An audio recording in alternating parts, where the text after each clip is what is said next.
when it comes to computer hardware, though, since we're talking about it, what do you think our recommendation now is for clients? We just talked about the, Windows 11 and what they want.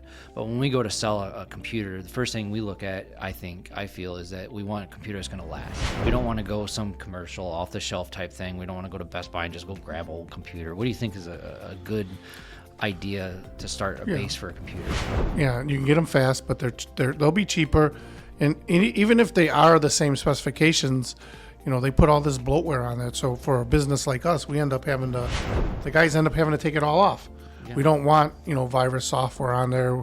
We don't need, the Windows or the Microsoft 365 home and student on there. The stuff that they just pile on there. Now I saw CrowdStrike on one.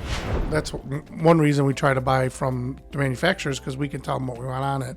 But when it gets into the hardware, I'd like to see my customers, when they get a piece of a laptop or a computer or even a server, I'd like to see it last between 5 and 7 years, to be honest with you.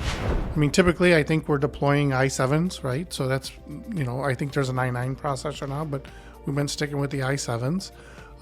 We typically want a solid state drive, right? Because a solid state drive makes the computer run faster, makes it boot faster.